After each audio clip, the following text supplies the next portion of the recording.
Now standing by, Brenda Parker and Ryan Dittrick for tonight's Ram post-game show, brought to you by your Alberta Ram dealers. Winning Motor Trend Truck of the Year 3 times in a row? That had never been done before.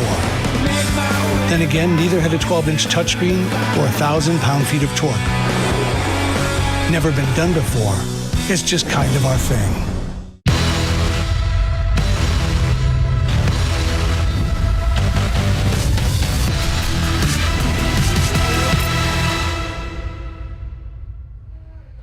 Well, welcome inside Flames Postgame Live, brought to you by Ram Truck, winner of Motor Trend Truck of the Year for the third year in a row. Brendan Parker alongside Ryan Dittrick as we make our triumphant return to the Flames TV live desk.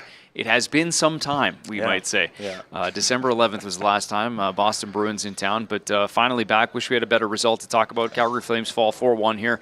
The final to the visiting Ottawa Senators, but alas, we will break it down and talk a little bit about maybe even just in terms of a bigger picture here too, because we haven't had a chance to kind of break things down. A road trip here as well that has come since the COVID pause and the holiday break as well. But welcome inside, Dietz. Let's first just get your thoughts on tonight's hockey game, a 4-1 final. Yeah, a tough one, right? And you kind of alluded to the road trip there. This was a good opportunity, albeit 6 days later, to come back after facing some really tough teams on the East Coast there.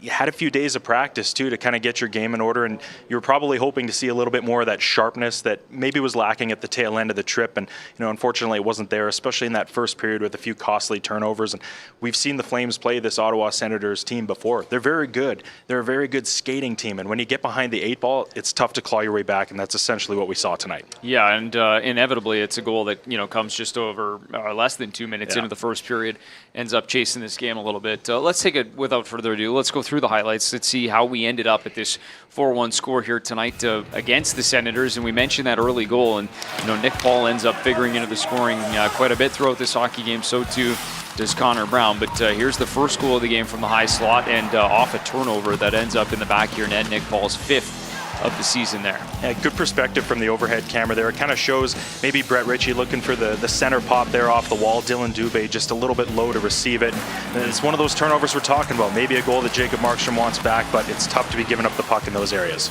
And then Connor Brown gets an assist on the first one, and then this is the one that he ends up setting up on a nice little feed inside to Nick Paul, who finishes it off just on top of the blue paint. Yeah, and again, another good camera angle there. Just shows a little bit too much of the aggression, where Michael Backlund has a tough turnover there, and then some of the guys maybe get a little bit too antsy and try to converge on the puck carrier. It's another one of those odd man rushes down below the circles, and obviously those guys made it happen tonight. So Paul's 5th early in the first, and then his 6th late in the first, 2-0 after one, and then this is the lone marker of that second period. A beautiful shot there by Drake Batherson. Not a lot to shoot at, but somehow finds it. I think he was right on the goal line, too. Yeah, and we've seen that before. 2018 World Juniors, this guy had 7 goals in 7 games. Probably going to get to 40 this year, too. So he's a bit of a sniper. That's a tough one for the Flames to give up, too, last minute of the period. Yeah, 10th of the season for Batherson, but a little life here. This is just 47 seconds into the third period on beautiful redirect in front by Matthew Tkachuk, who starts this play and then finishes it. No surprise, it was the top line for the Flames. Absolutely their best group of the night. Michael Backlund was on the ice, tail end of a change there, but they were going. The only missing ingredient from the Flames forward corps tonight is they weren't able to carry the momentum over from shift to shift. Yeah, and then this was shortly thereafter, so that life quickly put out by Connor Brown on the breakaway. What a burst, what an opportunity to get a clean break right from about the red line in. It makes no mistake going 5-hole on Markstrom. And this is a point in the game, too, where the Flames are pressing for offense. You see Rasmus Andersson step up. You're hoping he gets a little bit of a piece of him there to try and eliminate the breakaway opportunity. But again, you're down by 2 in that situation. You need to try and make something happen. Yeah, you have to push a little bit for sure, and that's kind of the situation you get caught in there. And inevitably, I think it was a chance, I believe, on that same shift, or maybe just right before that, Rasmus had an opportunity kind of walking into the middle of the ice.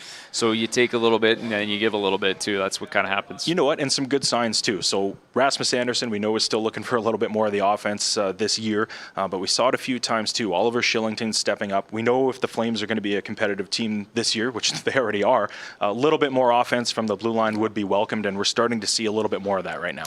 Kind of the theme over the last few days, and obviously you go through 3 practices, and we'll say one of the things that stands out in terms of both the comments and what we saw in practice, right from that first one on Monday after the weekend off, coming off the road trip, the pace. Yeah. One of the big conversation starters, but just a thought on what you've kind of heard from the group here over the last few days, and maybe what their biggest takeaways were from a road trip in which you, as you described it, you played 3 of the top 5 teams in the National Hockey League at the end of it. And I think a lot of people would confuse effort with results, right? And sometimes we're not seeing that. Obviously, you take away the result of this game and you're not happy about it. You might point to some things that didn't go well. But when we're talking about pace, and I think Milan Lucic put it really well on Monday in the first practice, we're not necessarily talking about your feet, right? Yeah. We're talking about execution with the puck, and especially in the defensive zone against a quick transition team like the Ottawa Senators. We saw it with the Tampa Bay Lightning last week. When it gets in your own end, you need to quickly gather it up, one pass and out, and maybe that was a little bit an area of improvement tonight for the Flames. Yeah, and trying to be connected, right? I think that was another one of those themes where,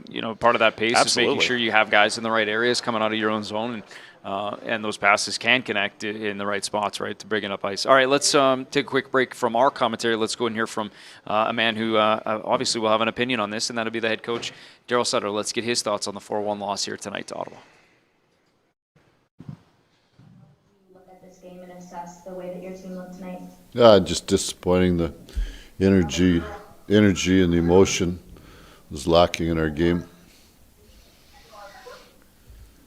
Haley, do you have a follow-up? Nope. Ryan Pike, go ahead. Daryl, overall, was it, I guess, big systemic things that were the reason you guys lost tonight, or do you feel like it was more execution of little things? Yeah, there's some execution, some couple turnovers on a couple of those goals. Got some guys that are on the ice for too many goals against the last little while, which is a concern, but I just think the emotional level of our group has been lacking for a period of time now, and I think Luch tried to.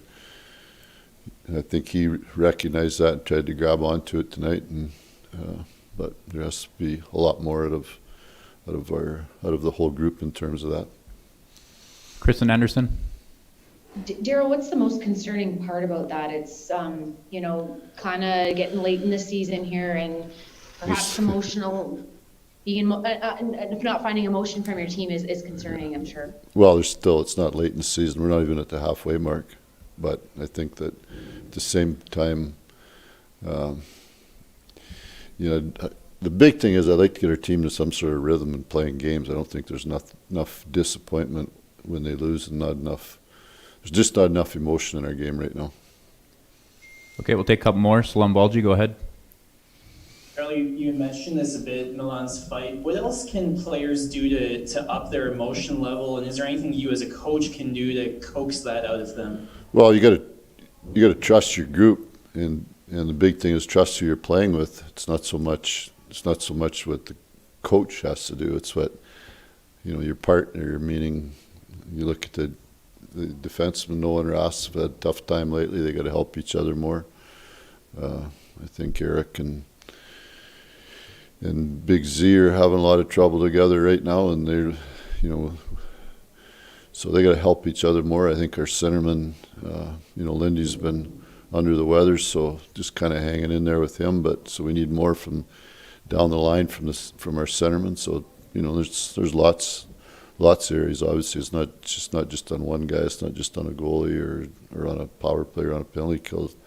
Those areas that we're good at, but. There has to be a lot more guys able to handle adversity during. That's a big challenge with this group, right? It's still so much of a process that it can be frustrating, but at the same time, we can dig in and play better. Slum, do you have a follow-up? No. Okay, we'll end there. Thanks, Daryl. Good enough. All right, there's head coach Cheryl Sutter, as we're kind of like in the Zoom world. We're like, it ends when it ends. It comes out. Nevertheless, some good stuff there from Daryl Sutter, just in terms of some critical analysis, obviously from this game, but then going back a little bit too, because as he mentioned, he felt that there had been some maybe lacking in terms of energy and emotion over the last number of games. It wasn't maybe particularly about this one. Yeah, and we saw it in spurts on that road trip, and I think that's if you were generating positives from what were tough results, they had it at points during that trip. But, when you come back home, and we talked about the opportunity that exists here, we knew that coming into tonight, 30 of the last 49 games are going to be played in this building. Tonight against a team, no disrespect to the Ottawa Senators, but that is a team that is below you in the standings. It's one you want to come out and take control, have a good start to the game, maybe put them on their heels and get a few of the opening goals. And that's that emotion we're talking about, because if you start playing and start chasing the game, you're not going to be initiating and being the instigators, as Dylan Dubé said this morning, that they need to be doing more of. Yeah, that's right, the aggressors in some form. And, I think you even heard that from Brett Ritchie in one of the walk-off interviews in the first period, just be a little bit more of the aggressors. Right. He brought it up in there early in that second period. Milan Lucic, he gets into a scrap, pretty spirited tilt with Scott Sabourin. Second time those two guys have gone at it, but that's kind of that spark you're talking about, it trying to infuse a little bit of that fire in the guys. 1:47 into the second period. This is a 2-0 game at this point. I think you and I were sitting here and we're shocked that Scott Sabourin's taken the game, because at this point they're in complete control. Obviously it maybe didn't have the desired effect long term, but this is absolutely the kind of moment that can really get your team going and get the building going too. We know it's 50% capacity, but Flames fans always bring it, and you can tell they love when fan favorite Milan Lucic goes to work. So great moment. I mean, nobody's ever going to question emotion and leadership from a guy like Milan Lucic. So even when things aren't going well, he can be one of your leaders that you can count upon. Yeah, no question about it. Good tilt there, and obviously gets the victory in terms of the fight decision as well. I think we looked it up, third scrap of the year for Milan Lucic too, and we're 34 games in here. So and some familiarity with Scott Sabourin, familiarity rather. Yeah. So we'll give credit, a little hat tip to Wes Gilbertson, who pointed that out. That was game 1000 of last year, right? Yeah. So. Speaking of, I will get some locker room reaction here as well. We talked about Milan Lucic, the scrap. We also have the goal scorer, Matthew Tkachuk. So Lucic and Tkachuk now doing the Zoom call here. Daryl alluded to a lack of emotion that he's noticed out of the group for a while. I know, Milan, you had your fight, but how do you players try to bring that, or how can you incorporate emotion during a game when you're down and trying to claw back in it? Well, I think all different players have all kinds of different skill sets to provide emotion to the team. Whether it's a hit, getting in on the forecheck, having an ozone shift, making a big play, blocking a shot, big save, any one of those things. And like I said, different guys got different ways of showing emotion, and it just seems like ever since we've come back these last 6 games, it's it hasn't been there consistently enough. So. And that's something that we're going to have to find again, and it's up to us as a group to do that together. Kristen Anderson. Kristen, go ahead. Matthew, where's the disconnect in your mind? I don't know if it's so much disconnect. It's just more, we got to start maybe focusing in on winning the little things first, and then the full game will take care of itself. But win a shift, win the first shift, win a period, win the first half of the game, and then I don't know. I think we might have to kind of dumb it down a bit when it comes to our focus. Makes it worse too that we don't have as many games here too coming up. Would love to play tomorrow and make up for it, but we've going to have a lot of practices, so just got to work at the things that each guy needs to work at, and just come out and get a win on Tuesday. It's pretty simple. There's no, it's definitely not the way we want it to be right now. Thank God we had the start we did to keep us kind of in it still.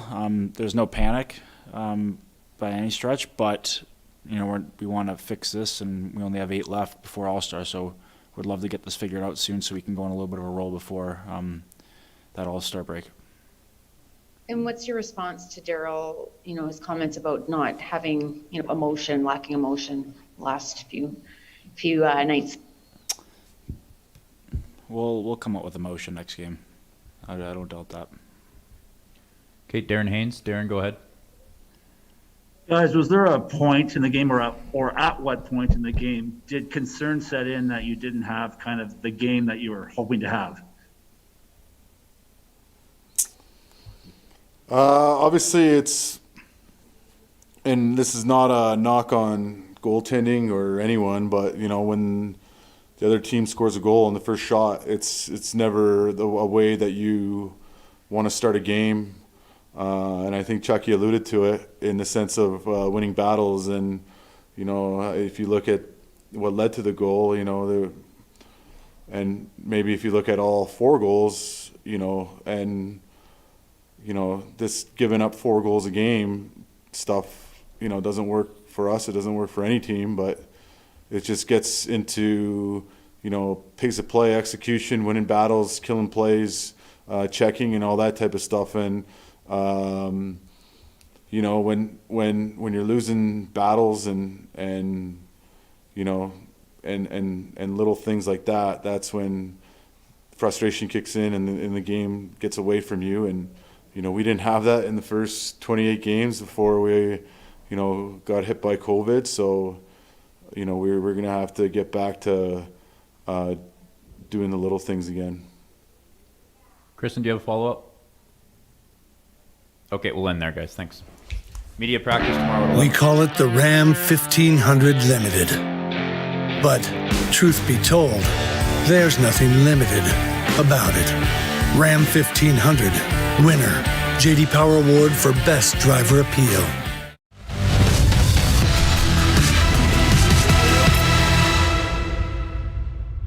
All right, Flames Postgame Live brought to you by Ram Truck, winner of Motor Trend Truck of the Year for the 3rd year running. Calgary Flames fall 4-1 here to the Ottawa Senators.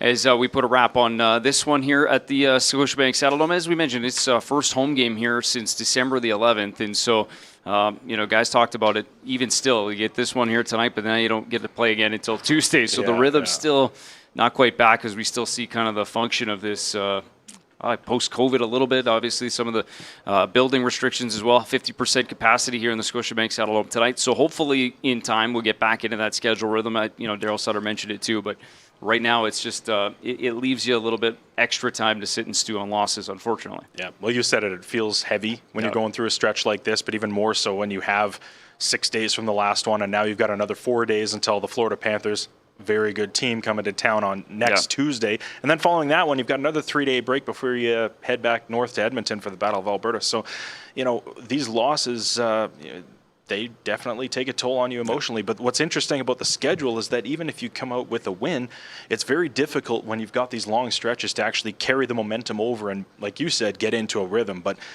as far as the short term goes, this is something they're going to have to get used to, because it's a fact of life right now, especially here in Canada. We know the schedule is going to ramp back up, and there are plenty of home dates to make up for it. But for now, you got to get comfortable in these situations and use what Matthew Tkachuk said, this ample practice time, to your benefit.